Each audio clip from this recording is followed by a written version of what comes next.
Good evening, everyone, and welcome back to another live event as part of the Festival of Nature.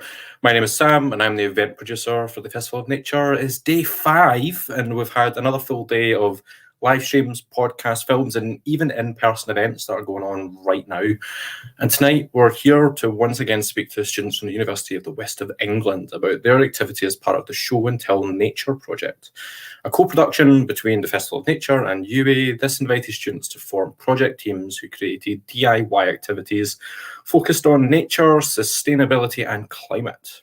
And tonight we're going to meet Alice and Caroline, two students involved in bringing Turf Wars to your screen, a deep dive into the world of astroturf and the impacts that it has on our green spaces and the creatures that live alongside us. So please welcome Caroline and Alice. Hello, folks. Hi. Hi. How are you both doing tonight? Good. Yep, very well, thank you.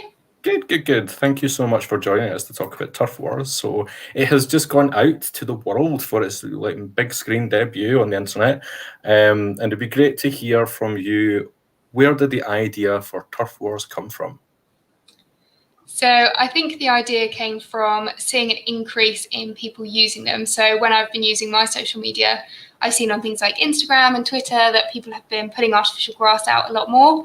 And I wanted to try and know why, and I want to kind of see why people are doing this. And also on Twitter in particular, there's been many petitions against it. So there's kind of two sides. People love it or they hate it. And I kind of wanted to show that in this kind of demonstration and project and the differences between them and why artificial grass maybe isn't the greatest option for your gardens, and try and show that in a nice practical way.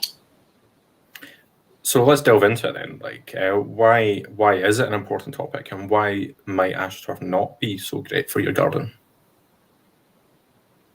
You take that. Who's going to go for it? I suppose it's just literally a lot of plastic. So I mean, just generally, just putting a lot of plastic into your garden is never going to be great. And as it breaks down, obviously that starts to sort of wash away.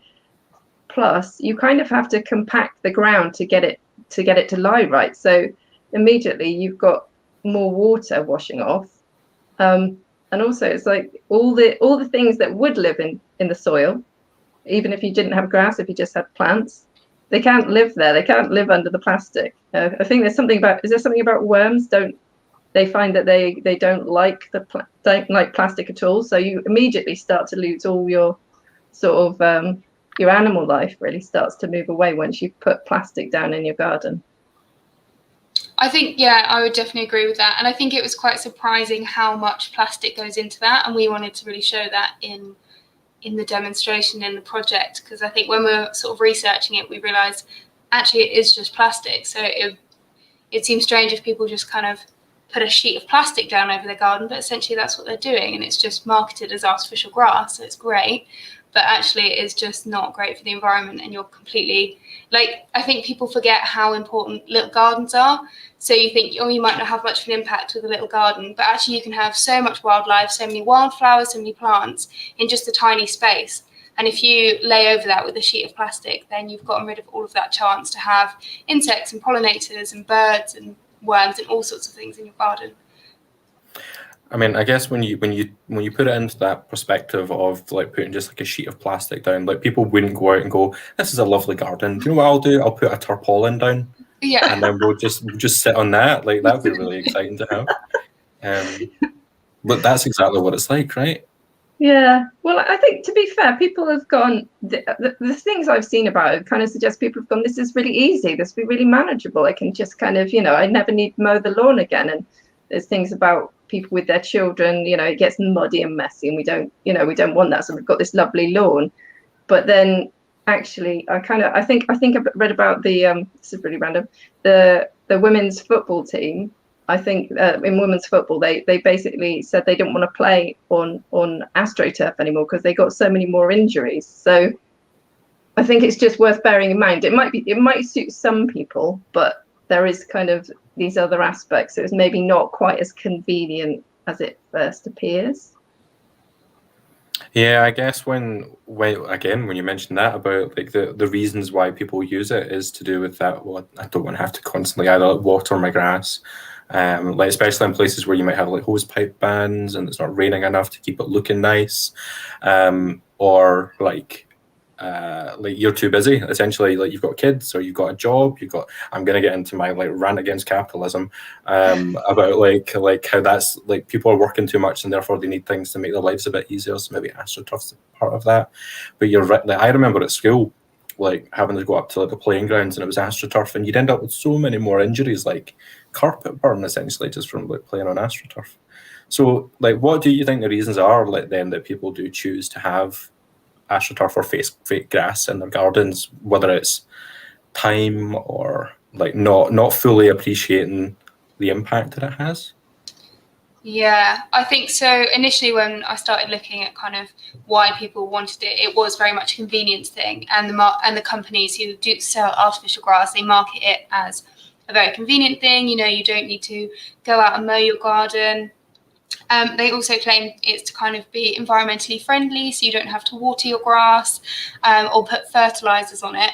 But we said in our project that we don't think you should have to do that with real grass either. You know, you don't need to be covering your lawn in fertilizers the whole time. Like, that's not necessary. Weeds are kind of a natural thing, and you can just spend some time plucking them out. You know, you don't need to cover your grass in fertilizers.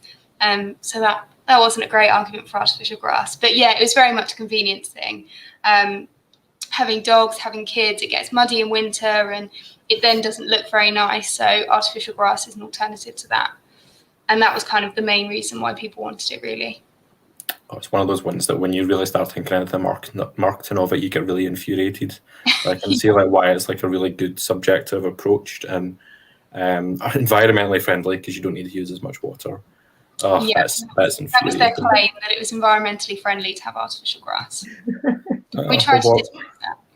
Yeah, well, I'm really glad that you chose this as a subject to approach. Like, but when it came to the video that's been created as part of when you were at Breaking Bread, like, how did you create the setup and the practical aspect of your video? And give us a talk through about what actually happened there.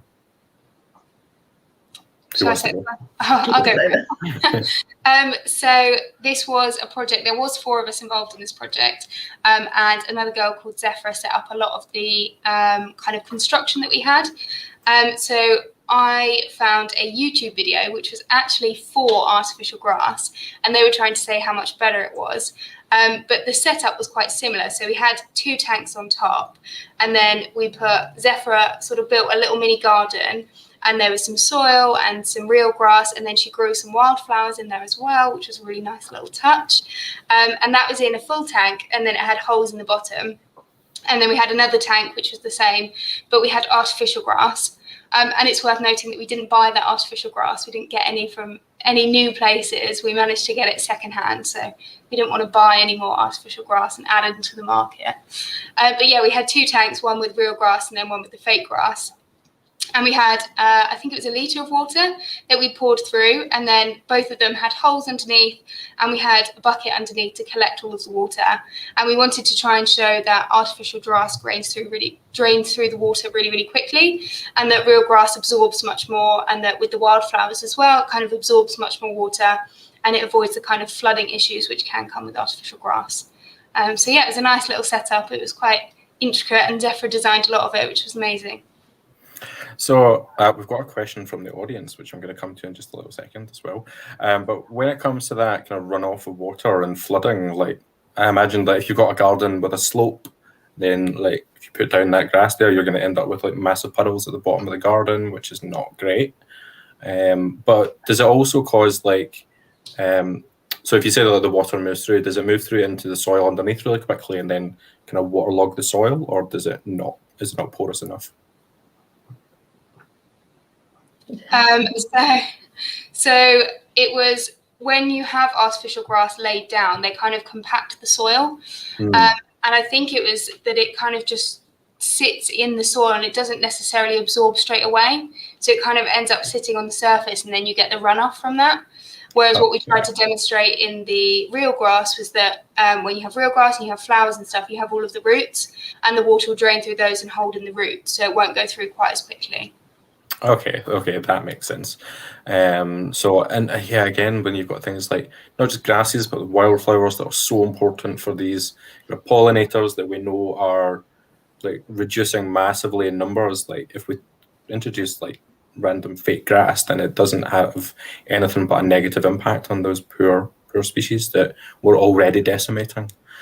But we've got the question in the comments from the audience, and it does look at the nuance of things like this. That whilst we might talk about the reasons that people will choose to have fake grass, can be down to things like the time they have available, they're working busy jobs, they don't want their kids to get really messy.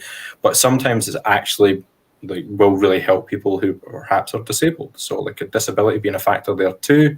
The less physical maintenance of a garden is actually like a really positive thing. So it's one of these really nuanced topics that's quite difficult to say that it's completely bad or good either way, isn't it? So that's it definitely has it. It definitely has a place. I think for some people, it definitely. So near me, there's a person, I can only presume they're quite elderly. Maybe they can't take care of their garden, and someone's laid down a lawn.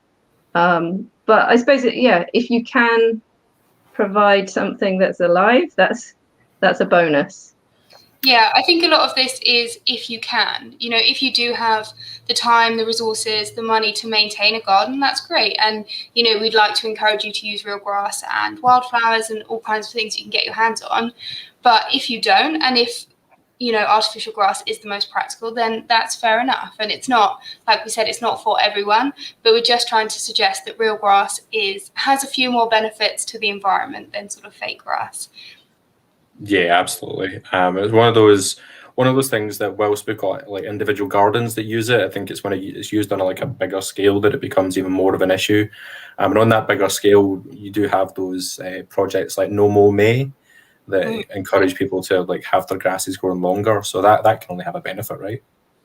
Definitely. Yeah. All those plants, all the flowers, all the bees, all those things. It's great.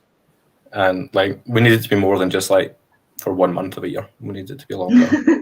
Like keep the weeds, keep the dandelions. Like they're part of the ecosystem. They need to stay. Yeah. As well, people say they don't want to do maintenance to a garden. So if you just let it grow, like, there you go. You don't have to do any maintenance, and you've got lots of different insects and wildflowers and things that will just naturally grow in there. So if it is an issue of maintenance and you don't want to spend every weekend mowing your lawn, let it grow, and it's also fine. Well, thank you so much, Caroline and Alice, for coming to have a chat tonight. A really fantastic project to put together, a really, really important subject. And I really hope that you enjoyed putting it together as much as we've enjoyed watching it. Yeah, it's good fun. Amazing. Thank you so much for joining us. Thank you. Thanks. And if you've enjoyed it, please let us know in the comments, or you can let us know on social media using the hashtag FestofNature21. We are back for another 3 days of events over the next couple of days for the Festival of Nature, with more live streams, podcasts, films. We've even got a quiz on Saturday. We might even be going to the zoo. So please do check out our website, which we'll put in the comments below, or any of our social medias on Facebook, Twitter, Instagram, and of course YouTube, where this is streaming just now. For now though, take care, and we'll see you all very soon.